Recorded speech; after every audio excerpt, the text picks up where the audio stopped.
नमस्कार दोस्तों, आप सभी का स्वागत है मास्टर स्टोरी चैनल में। आप लोग ये कहानी कहाँ से देख रहे हैं कमेंट करके ज़रूर बताएं। कहानी पसंद आए तो वीडियो को लाइक, चैनल को सब्सक्राइब अवश्य करें। 2 दिन से कमरे में भूखी बंद अनीता जी का आज दरवाज़ा खोला गया था। जैसे ही दरवाज़ा खुला और बहू के पीछे पीछे हाथ जोड़कर गिड़गिड़ाते हुए बोलते जा रही थी, बहू अब तो खाना दे दो, बेटा बड़ी भूख लगी है, देख अब इस बुढ़िया से बर्दाश्त नहीं होगा। बहू बासी ताज़ा जो भी हो दे दो, अब बर्दाश्त नहीं हो पा रहा है। कहते कहते अनीता जी फूट फूट कर रोने लगी कि तभी उनकी बहू आरती आंखें दिखाकर बोली, बुढ़िया चुपचाप यहीं बैठी रहो वरना यह भी नहीं दूंगी। अनीता जी किसी छोटे बच्चों की तरह वह ज़मीन पर बैठ गई। तभी आरती तमतमाती और बड़बड़ाती हुई बाहर आई, एक कटोरा में भात और नमक लिए हुए, और उनके सामने एक टूटी कटोरी में डालकर कहती है, ले बुढ़िया ठूस ले, 70 साल की हो गई है पर अभी भी भूख कितनी लगती है, लगता है स्वर्ग सुधारने तक मुझे कंगाल ही कर देगी। अनीता जी की बहू आरती ने कहा।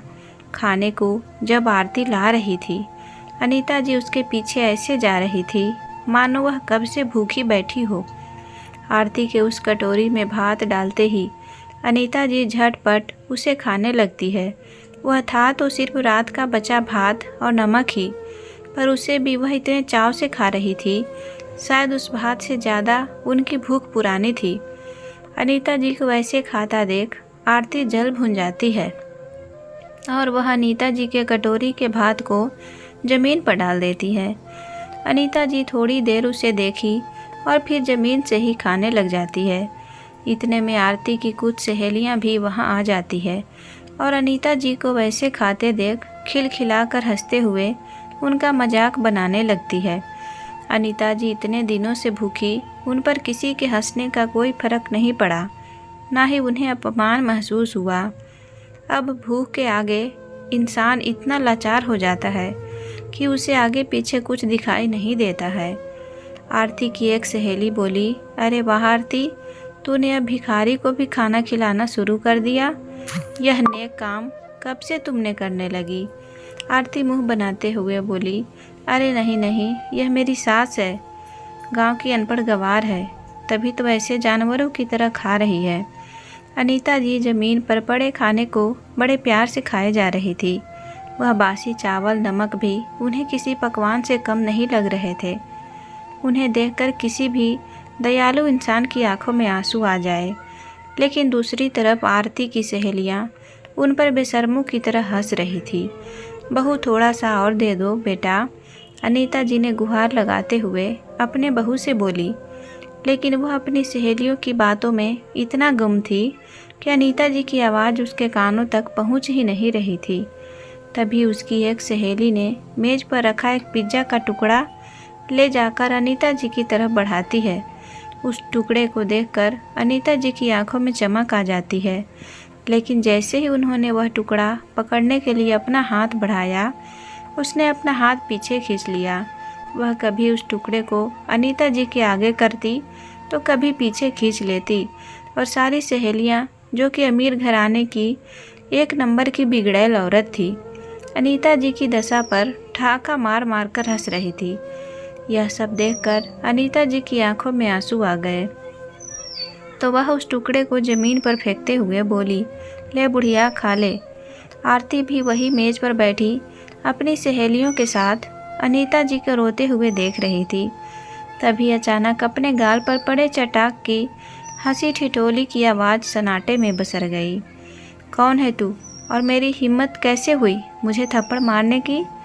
कि तभी एक और तमाचा आरती की सहेली के गाल पर पड़ा तो वह सीधा अनीता जी के कदमों में जाकर गिर पड़ी। आरती और उसकी सारी सहेलियां आश्चर्य भरी नज़रों से उसे देखे जा रही थी कि तभी आरती डरते हुए कदमों से उसके पास जाकर बोली, दीदी यह क्या बदतमीजी है घर के मेहमानों से पेश आने की। कि तभी एक झनाटेदार तमाचा आरती के गाल पर भी पड़ा। शर्म नहीं आती भाभी आपको, एक बूढ़ी लाचार माँ के साथ ऐसा करवाते हुए? अंजलि गुस्से में चिल्लाते हुए बोली। अगर तुम लोगों ने अभी इसी वक्त मेरी माँ से माफ़ी नहीं मांगी तो तुम लोगों का वो हाल करूँगी कि तुम दोबारा किसी गरीब का मजाक बनाने से पहले 10 बार सोचोगे, समझे। अंजलि को गुस्से में धड़कता हुआ देख आरती की सारी सहेलियों ने अनीता जी से हाथ जोड़कर माफ़ी मांगी और एक एक करके वहाँ से 9-2-11 हो गई। अंजलि एक समाज सेविका है जो ऐसे ही लाचार बुजुर्ग लोगों की सेवा करती है और एक संस्था चलाती है जिस कारण उसकी पहुंच भी काफ़ी दूर तक है। इसी कारण आरती अंजलि की तेज आवाज़ से भी काँप पड़ती है। और भाभी आप, अरे माना कि आपकी माँ नहीं है तो क्या दूसरे की माँ का मान सम्मान क्या होता है वह आप नहीं भूल गई हैं? क्या कमी रखी थी मेरी माँ ने आपको? शादी की 1 महीने तक आपको धरती पर कदम नहीं रखने दिया था, पलकों पर बैठा कर रखती थी, यहाँ तक कि आपको जल्दी उठने की आदत नहीं थी और बिस्तर पर जब तक चाय ना मिले तो आपकी आंखें नहीं खुलती थी। मेरी माँ आपके उठने से पहले ही आपकी बेड टी आपके हाथ में पकड़ा देती थी, चाहे वह कितनी भी तकलीफ़ में क्यों ना हो। हमसे ज़्यादा प्यार उन्होंने आपको किया, यह सोचकर कि बचपन से आपको माँ का प्यार नहीं मिला तो वह यहाँ आपके माँ की कमी महसूस नहीं होने देगी। लेकिन तुमने मेरी माँ की ममता, उनका प्यार का यह सिला दिया। अंजलि ने रोती हुई अपनी माँ को गले से लगा लिया। अनीता जी एक सादी महिला थी। पूरा जीवन उन्होंने अपने बच्चों के पालन पोषण और उनके भविष्य को संभालने में गुजार दिया। चंद्रशेखर बाबू एक किराने की दुकान चलाते थे, उसी से अपने परिवार का गुजारा जैसे तैसे किया करते थे। धीरे धीरे बच्चे बड़े होने लगे और ज़रूरतें बढ़ने लगी थी तो उन्होंने रात को भी कहीं पर काम पकड़ लिया और बेचारे बच्चों की ख्वाहिशों को पूरा करने के लिए काम करने की मशीन बनकर रह गए थे। ना खाने की सूध ना पहनने की। दोनों बेटियां विवाह योग्य हुई तो उन्होंने सबसे पहले बेटियों की शादी की, लेकिन जैसे ही बेटे की शादी हुई उनकी हालत और भी बदतर होती गई। बेटा कोई काम नहीं करता था और अब भी चंद्रशेखर बाबू को ही पूरे परिवार का खर्च उठाना पड़ता था। एक रात 2 बजे वह काम से लौट रहे थे कि किसी ने उन्हें पीछे से टक्कर मार दी और मौके पर ही उनकी मौत हो गई। उस दिन के बाद से अनीता जी को अपनी सूध नहीं रही। ससुर जी के जाते ही आरती ने सारा घर अपनी मुट्ठी में कर लिया और बेटे ने पिता के किराने की दुकान हड़प ली। लेकिन जाने से पहले चंद्रशेखर बाबू एक काम अच्छा कर गए थे। उनके बारे में बस अनीता जी और अंजलि जी को ही पता था। एक शाम को अनीता जी अपनी खटिया पर बैठी थी कि तभी उनका पोता सोनू एक प्लेट में कुछ पकौड़े खाता और फ़ोन चलाता हुआ आता है। अपनी दादी के पास बैठकर उनसे खाने को पूछता है। आज पता नहीं कितना समय गुजर गया अनीता जी को ऐसा खाना खाते हुए, शायद उन्हें खुद को ही याद नहीं। पकौड़े देखकर उनके मुंह में पानी तो आया पर वह एक भी पकौड़े खाने से डर रही थी।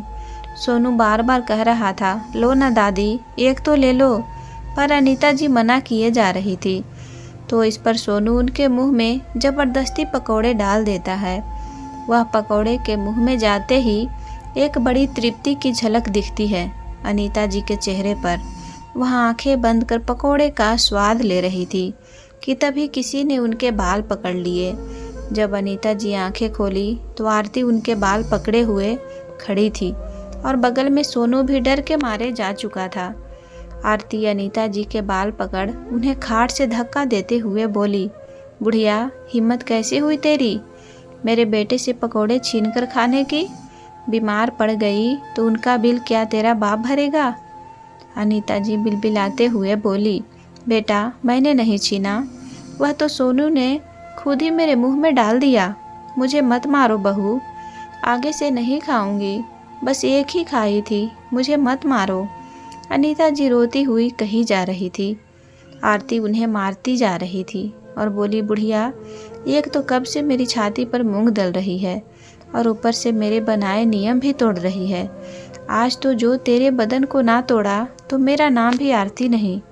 और इसी तरह बहुत देर तक वह अनीता जी को पीटती रही। पीट कर आरती का गुस्सा शांत होता है तब वह कहती है, आज पूरे दिन तुझे खाना नहीं मिलेगा बुढ़िया, अब भुगत पकौड़े के स्वाद को। आरती की मार से अनीता जी बहुत देर तक वहीं ज़मीन पर बेसुध पड़ी रही। करीब 1 घंटे बाद सोनू डरते डरते आया और अपनी दादी को पानी पिलाया। तब जाकर उन्हें होश आया, लेकिन उससे भी आरती ने इतना डरा रखा था कि अगर उसे दादी के पास देख ले तो उसे भी वह कमरे में बंद करके बहुत मारती थी। उसने तुरंत पानी पिलाया और वहाँ से अपने कमरे में चला गया। थोड़ी देर बाद अनीता जी लड़खड़ाते हुए उठी और अपने खटिया पर जाकर सो जाती है। वह पूरे दिन बस बाहर आंगन में ऐसे ही पड़ी रहती, या तो कोई काम करती, गर्मी हो, सर्दी हो या बरसात, घर के अंदर उन्हें जाने की इजाज़त नहीं थी। वह आंगन में पड़ी मक्खियों के साथ बातें करती। उनका बेटा पंकज, जो कि बाजार में अपने पापा के बनाए हुए किराने की दुकान को चलाता था, ना जाने कितनी बार माँ के पास से निकलता था, पर कभी अपनी माँ से उनका हाल चाल नहीं पूछता था। वही आरती अनीता जी की आव भगत तभी करती थी जब उसकी दोनों नंदे वहाँ आती थी। उनके सामने वह अनीता जी से बड़े अच्छे से पेश आती थी, पर बेटियाँ जब अपने घर वापस चली जाती थी तो सारी सेवा अनीता जी से सूद समेत करवाती थी।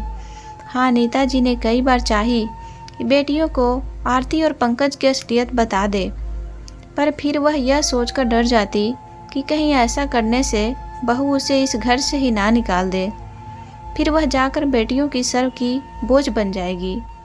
वह तो वैसे भी अपने ससुराल वालों पर आश्रित है। एक दिन सुबह अनीता जी को खबर मिलती है कि उनकी छोटी बेटी अंजलि आने वाली है। अनीता जी बड़ी खुश हो जाती है। चलो आज 1 साल बाद कुछ अच्छा खाने को मिलेगा, क्योंकि अंजलि 1 साल पहले आई थी अपनी दीदी के साथ, जहां अंजलि के आने का सुनकर अनीता जी बड़ी खुश थी। वही आरती गुस्से से बड़बड़ा रही थी और कह रही थी कि इनको और कोई काम धाम नहीं है, जो बार बार मुंह उठाकर आ जाती है। अब उनके साथ इस बुढ़िया को भी सेवा करो। मेरा बस चलता तो इस बुढ़िया को जहर ही दे दूं, ना काम की न काज की, दुश्मन अनाज की। जब अंजलि आ गई, अंजलि के आने का समय शाम का था, पर वह जल्दी ही आ गई और उसकी खबर उससे पहले से अपने भैया भाभी को नहीं दिया था, क्योंकि वह जल्दी आकर सब कुछ चौंकाना चाहती थी। लेकिन अंजलि ने जैसे ही घर में कदम रखा तो खटिया पर लेटी अपनी माँ को देख उसकी आंखों में आंसू आ गए और वह कहती है, क्या हुआ माँ, आप ऐसे बाहर क्यों लेटी हो? बेटा, वो अंदर बहुत गर्मी हो रही थी तो बाहर खुली हवा में आ गई, पर तू जल्दी कैसे आ गई? अनीता जी ने अपनी बेटी से झूठ बोलते हुए कहा, हाँ माँ, मुझे पहले ही ट्रेन मिल गई, पर इतनी दोपहर में बाहर, यहाँ तो तब जाओगी, चलो अंदर। यह कहकर अंजलि अनीता जी के साथ अंदर जाती है। अंजलि और अनीता जी को साथ देखकर आरती सकपका जाती है और कहती है, अरे अंजलि, तुम अभी कैसे? आरती की हरकत पर अंजलि का गुस्सा ज्वालामुखी बनकर दहक रहा था, लेकिन उसने मौके की नजाकत को समझा, क्योंकि वह जिस मकसद से यहाँ आई थी वह उसे अभी नहीं खोलना चाहती थी। आखिर माँ की जिंदगी का सवाल था। अंजलि बोली, हाँ भाभी, जल्दी ही ट्रेन मिल गई, पर भाभी इतना गर्मी में माँ बाहर लेटी है, आपने कुछ कहा क्यों नहीं? अंजलि ने कहा, अरे अंजलि, तुम जानती नहीं क्या अपनी माँ को, कितनी जिद्दी है, कभी किसी का कहना नहीं मानती। उन्हें तो मैं अपने तरीके से समझाती हूँ, जब से पापा जी गए हैं बस अपने की मनमानी करती है। हाँ भाभी, मुझे पता है माँ जिद पर अड़ जाती है, क्या करे, अब उम्र भी तो काफ़ी हो गई है ना। ओ, मैं तो बातों बातों में एक बात कहना भूल ही गई भाभी, कल दीदी भी आ रही है। वह क्या है ना, पापा ने हम तीनों भाई बहनों के नाम एक प्रॉपर्टी कर रखी थी, तो अब हम चाहते हैं सारा कुछ भैया के नाम कर दे। जब पापा की जिम्मेदारी भैया ने उठाई और माँ की अभी भी उठा रहे हैं, तो फिर उनके जायदाद में भी उन्हीं का सारा हिस्सा होना चाहिए। अंजलि ने आरती को जाल में समेटने की कोशिश करते हुए कहा। यह सुनकर आरती के तो मन में लड्डू फूटने लगे। चलो इस बुढ़िया को इतने दिनों तक पालने का कुछ तो फल मिला, आरती ने मन में सोचा। इधर अनीता जी अंजलि की बातों से दुखी हो जाती है और सोचती है मेरी भोली बेटियां अपनी माँ की आंखों को काश पढ़ पाती, उसका दर्द देख पाती और अपने भैया भाभी को असली चेहरा देख पाती। मैं तो कुछ कह नहीं सकती, अगर इस बार भी चुप रह गई तो बहुत गलत हो जाएगा। नहीं, मुझे अब चुप नहीं रहना चाहिए। थोड़ी देर बाद सभी अपने कमरे में चले गए तो अनीता जी अपनी बेटी के पास गई। आओ माँ, आज मेरे पास ही सो जाओ, यहाँ लेट जाओ, मैं आपके पैरों में तेल लगा देती हूँ, अंजलि ने कहा। अंजलि ने जैसे ही अपनी माँ के पैरों को अपनी गोद में लिया, उसमें अनगिनत दाग देखकर वह चौंक ही गई। पता तो उसे सब पहले से ही था, लेकिन वह अपनी माँ के मुंह से सारी सच्चाई जानना चाहती थी। माँ, यह सब क्या है? यह दाग कैसे? अनीता जी ने सब कुछ अंजलि को बताते ही चली गई, पर जब अंजलि ने दाग के बारे में पूछा तो वह घबरा गई और बात को घुमा दिया और कहा, वह पता नहीं बेटा, इस उम्र में तो यह सब होता ही रहता है। कुछ खाने पीने की लापरवाही से हुआ होगा, तो यह सब छोड़ और मालिश पर ध्यान दो। वह नहीं चाहती थी कि उनकी वजह से उनकी बेटियों के जीवन में कोई मुसीबत आए, इसलिए अंजलि को कुछ नहीं कहा। उसके बाद रात को सभी सो जाते हैं। अनीता जी अंजलि के बगल में गहरी नींद में सोई थी कि तभी आरती आकर उन्हें धीरे से जगाकर बाहर आने को कहती है। अनीता जी भी दबे पांव आरती के पीछे कमरे से बाहर चली जाती है। आरती अनीता जी को रसोई में ले जाकर एक जोर का बेलन उनकी कमर में जड़ते हुए बोली, बड़ी आराम फरमा रही है, और अगर तूने अपनी जुबान खोली तो बुढ़िया, पता है ना तेरे साथ फिर मैं क्या करूँगी। एक बार यह तेरी बेटियाँ अपना हिस्सा छोड़ दे, उसके बाद तो उनके सामने यह सारे ढोंग करने की ज़रूरत नहीं पड़ेगी। फिर तो इनका यहाँ आना भी बंद कर दूँगी। हाँ, पर सुन बुढ़िया, अगर इनको उससे पहले जरा सी भी कोई भी बात की भनक लगी, तुम्हारी खैर नहीं। याद है ना पिछली बार की मार? उसे कई ज़्यादा दाग होंगे बदन पर। अनीता जी हाथ जोड़कर बोली, कुछ नहीं कहूँगी बहू, बस तुम मुझे मारना मत। अनीता जी ने अपने दर्द को अपने सीने में ही दफन कर दिया।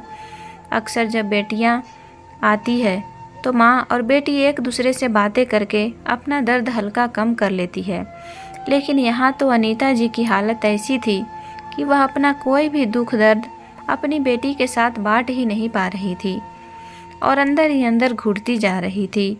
अगले दिन बड़ी बेटी भी आ जाती है तो उसे देखते ही आरती और भी ज़्यादा खुश हो जाती है। शायद यह आज पहली बार हो रहा होगा कि नंदों को आने से आरती इतनी खुश थी। बड़ी बेटी को देखकर पता नहीं अनीता जी को क्या हो गया, वह बड़ी बेटी से लिपट कर फूट फूट कर रोने लगी। उनका यह रोना देख दोनों बेटियां इतने दिनों बाद मिलने की खुशी के आंसू समझ बैठी, पर अनीता जी क्यों रो रही थी यह अनीता जी और आरती ही जानते थे।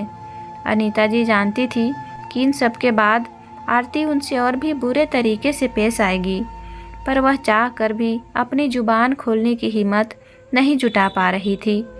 खाना खाने के बाद शाम को बड़ी बहन बोली, भैया कागजात तो हमने हमारे पापा के वकील से बनवा लिए हैं, वह कल लेकर आएंगे।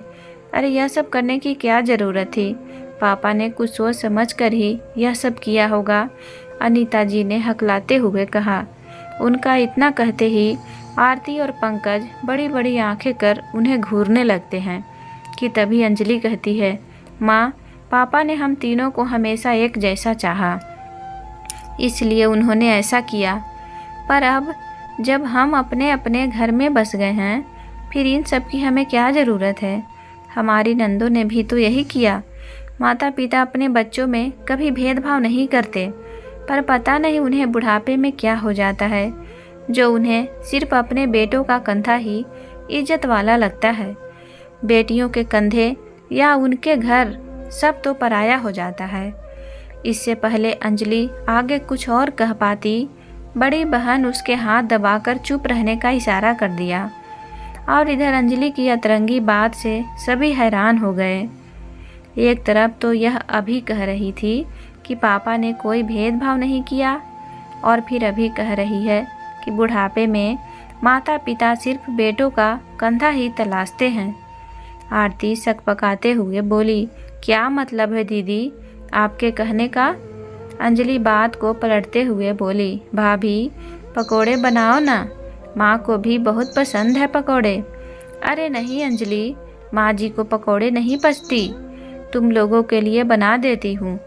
आरती ने कहा, नहीं भाभी कुछ नहीं होगा माँ को, माँ भी खाएगी, और अगर कुछ हुआ भी तो डॉक्टर और दवा किस लिए है?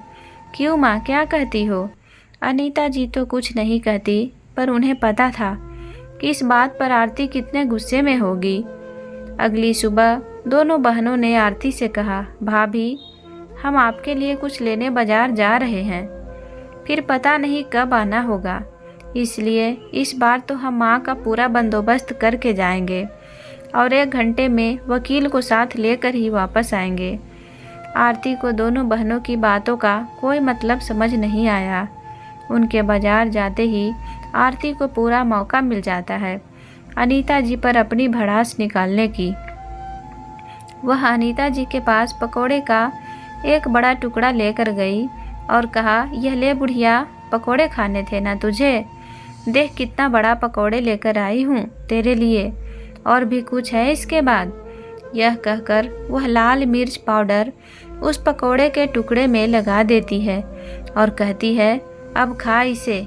नहीं बहू, इतनी मिर्ची मैं नहीं खा सकती, मैं नहीं कहा था पकोड़े के लिए, वह तो मेरी बेटियां ने कहा था।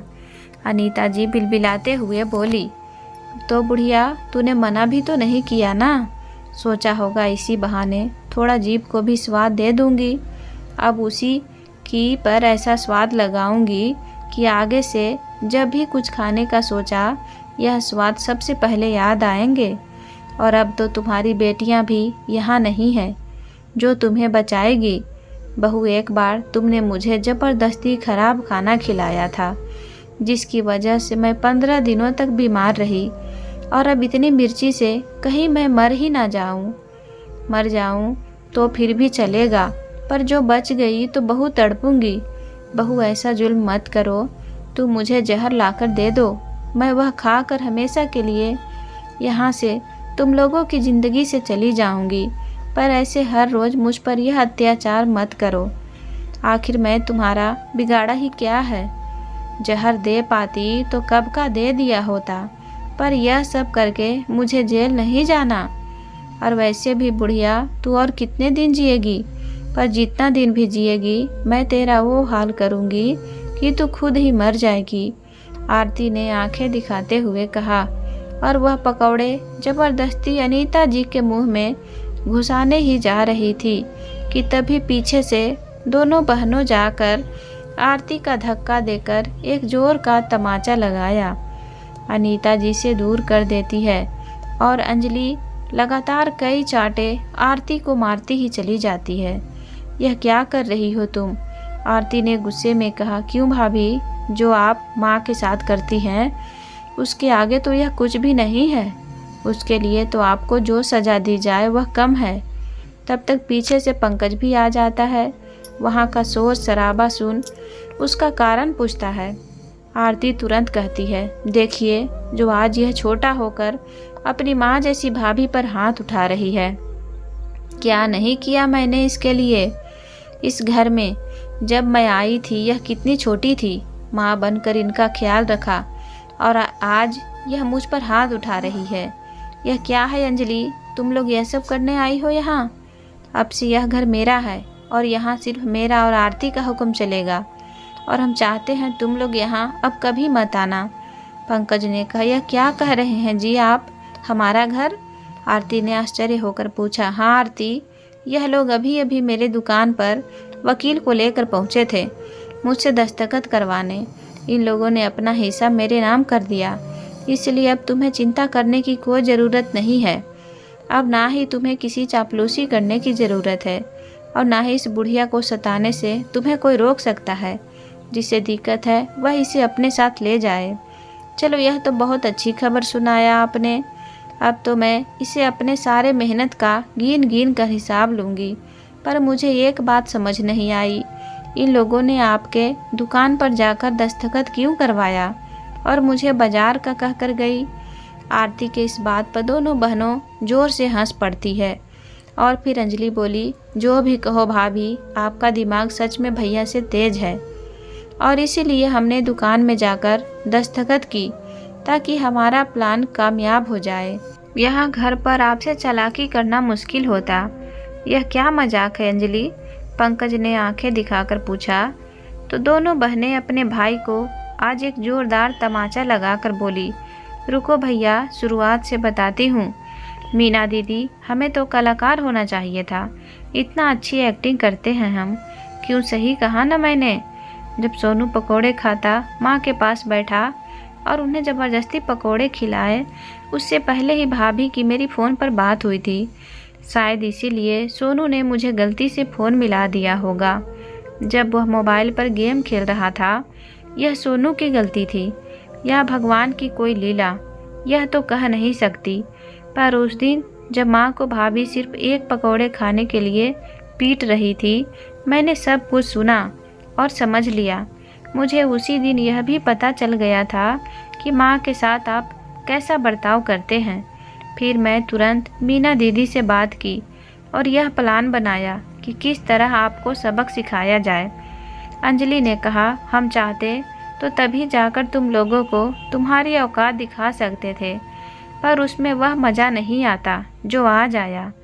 भैया, तुम्हें क्या लगा अचानक से जाकर हमने यूं ही प्रॉपर्टी की बात छेड़ दी?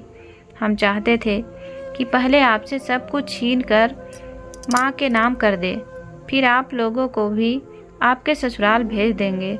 उस दिन के बाद और मारपीट का बात अंजलि के फ़ोन में रिकॉर्ड है और आज की मारपीट और वीडियो मेरे फ़ोन में रिकॉर्ड है, जो तुम दोनों का जेल भिजवाने के लिए काफ़ी है।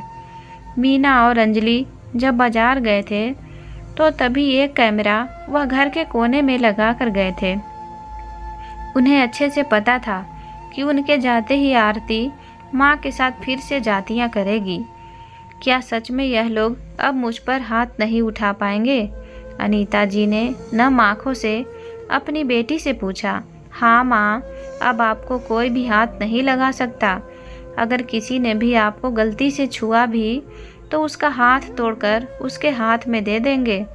अनीता जी बोली, जानती है बेटा, जब यह मारती है ना, 2 दिन तक मैं बिस्तर से उठ नहीं पाती हूँ। कभी कभी तो दर्द से उल्टी भी हो जाती है।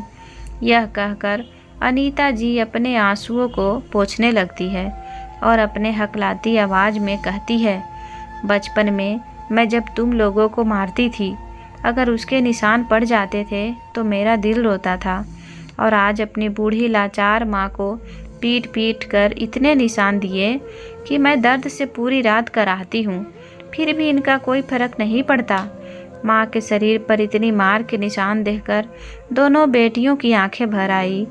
माँ, क्यों आपने एक बार भी हमें नहीं बताया? क्यों इनके अत्याचार सहती रही?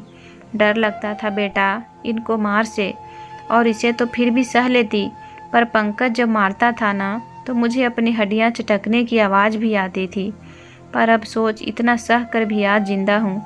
पता नहीं है यह मेरे किसी जन्म के पाप है, उसे मैं कभी भोग रही हूँ, वरना एक लोहे की बाल्टी से तेरे भैया ने मेरे सिर पर मारा था, तब भी मैं नहीं मरी। अनीता जी कहते हुए रोए जा रही थी। माँ, आपकी हर एक चोट का हिसाब होगा। इन्हें तो अब सज़ा हम दिलवाएंगे कि हर कोई बेटा बहू अपनी बूढ़ी माँ के साथ ऐसा करने के बारे में 100 बार सोचेगा। तभी दरवाजे की घंटी बजी। आरती ने सकपकाते हुए दरवाज़ा खोला तो सामने पुलिस को देखकर उन दोनों के पैरों तले ज़मीन खिसक गई। यह लो माँ, पुलिस भी आ गई। ले जाइए इन हवाइनों को और हम इनके खिलाफ सबूत पीछे मिलते हैं। मीना और अंजलि ने अपने भाई भाभी को 2-2 साल की सज़ा दिलवाई। अंजलि बोली, माँ, अब आप आराम से यहाँ रह सकती हो, पर इस उम्र में अकेली आप कैसे रहोगी? आप मेरे साथ चलो, वहाँ आप मेरे साथ रहना। नहीं बेटा, जब यह बूढ़ी हड्डियाँ इतनी सह सकती है तो अकेले भी रह सकती है। मुझे अपनी आज़ादी महसूस करने दे। अब से मैं अपने कमरे में सोऊंगी, जो मन करे सो खाऊंगी। अनीता जी एकदम बच्चों जैसे हरकतें करने लगी। जिसे देख दोनों बहनों की आंखों में आंसू आ गए। अंजलि ने अपनी माँ के लिए एक सहायिका रख ली ताकि वह 24 घंटे माँ का ख्याल रखे और उन्हें किसी भी प्रकार की असुविधा महसूस ना हो। यहाँ तक कि हफ्ते में 2 बार बेटियाँ उनसे मिलकर जाती। आरती और पंकज जेल से छूटकर दोबारा माँ से माफ़ी मांगने पहुँचे तो अनीता जी ने उन्हें माफ़ नहीं किया और धक्के मारकर घर से निकाल दिया, यह कहकर कि आज से मेरा बेटा मेरे लिए मर चुका है। दोनों वहाँ से सर झुकाए चले गए और दर दर की ठोकरें खाते रहे। उधर अनीता जी अपने घर में अब आराम से रह रही हैं। बेटियाँ और दामाद उनका खूब ख्याल रखते हैं। दोस्तों, कहानी पसंद आए तो वीडियो को लाइक करें, चैनल को सब्सक्राइब करके बेल आइकन घंटी प्रेस कर लें ताकि आने वाली वीडियो की नोटिफिकेशन सबसे पहले आपको मिले। धन्यवाद।